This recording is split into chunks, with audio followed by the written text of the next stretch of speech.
Hello, fans, and welcome to this week's edition of the Tiger Women's Lacrosse Report. We took a week off as the Tigers were getting back from traveling across country. Towson out in Colorado for their last two games. As always, I'm joined by the head coach, Kristen Carr. And, Coach, welcome back to the East Coast. And a tough trip out west, but I'm sure a rewarding one as far as team bonding and getting to know each other goes. 100%. I mean, whenever you can play two teams in an area that you don't typically go to, it's awesome from that type of experience. And Denver and Colorado, great teams. They're competitive, definitely challenged us. And I think regardless of the outcome, you can always take something away from it. Before we get to the games themselves, lacrosse, a sport over the last 5-10 years, it's growing. It's spreading across the country, more and more popular, more kids playing it.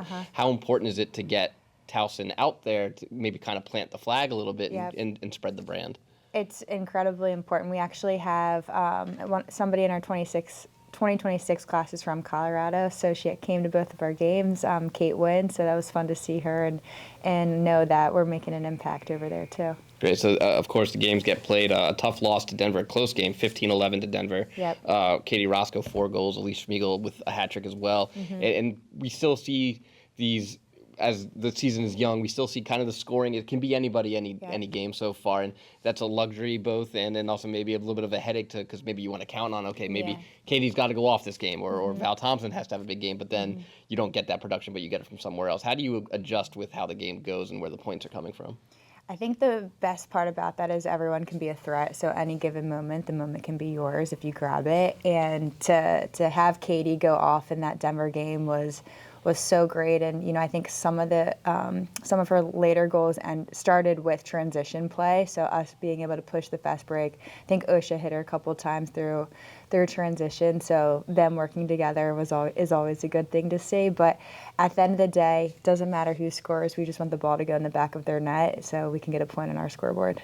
And you look at the Colorado game as well, a tough one there, 17-5. But one thing you guys did better, statistically, you were better in every category against Denver. It was just the one that matters at the end didn't go your way. But then in both games, you guys took better care of the ball than your both opponents. What do you credit that to, you guys being able to not turn the ball over as much as your opponents?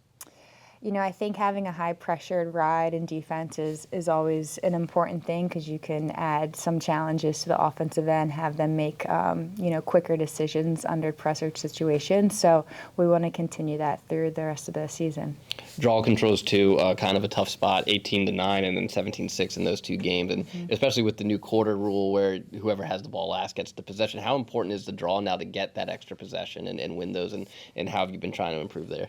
Yeah, I mean, we're always going back to practice and working on the fundamentals of any spot on the field, specifically with the draw and tracking it and, being able to work with your circle. I think the cool thing about the draw, it's not just the draw taker, it's the circle people too, and being able to make it a game within the game. And that's something that we've been working on. And Coach Coe, who works predominantly with the draw unit, has been really focusing in on that. Your goalkeeper, Jenna Cardeno, she's seeing a lot of shots, and she's, valiant effort game after game, making a lot of saves still. How do you try to support a young goalie and who had a great freshman year, and now you don't want to use the phrase sophomore slump with her because you don't necessarily say that Jenna's letting in a lot of soft goals necessarily. Yeah. How do you try to support her and get her to maybe see the ball a little bit better? Yeah, I think it's a mentality, and Jenna's somebody who is constantly working on her game, and she's a student of the game, always wanting to get better and figure out ways to do that. And the shots she's seeing are tough. They're a little further out, but there's got a lot of power on them. Some of them are a little bit lower angle, so being able to stand tall and to have that presence back there is something she continues to work on, and building off of freshman year, but not comparing, to freshman year, using that to inspire versus bring pressure to you. Have you had talks with her? Has she communicated? How's her mood? How's her morale, I guess, at this point?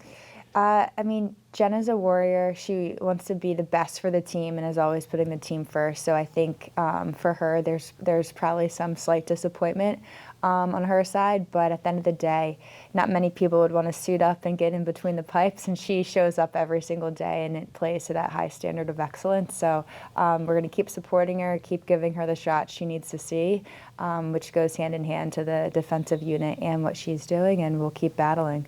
Goalie's definitely a special breed, without a doubt. And the best part is you get 2 chances to bounce back this week. Yep. And we were just talking before we started filming, a competitive schedule for the Tigers this year in the non-con. Temple coming in 7-0 on Wednesday, and Jacksonville 4-0. Temple having an outstanding start. Yeah. This is a team that puts the ball on net. 75% of their shots have all been on goal. And at the conversion rate, over 50% have been goals. When you see a team that's really firing on all cylinders, how do you prepare your defense for that? Yeah, I think it goes back to mentality and knowing that you can have that commanding presence regardless of who your opponent is. Temple likes to push the fast break, so we're working a lot on how we can slow the runner there and move as a unit. But, we want to continue to focus on stacking wins when it matters most and being able to take care of the moment that's at hand and keep it in our favor versus giving the favor to Temple.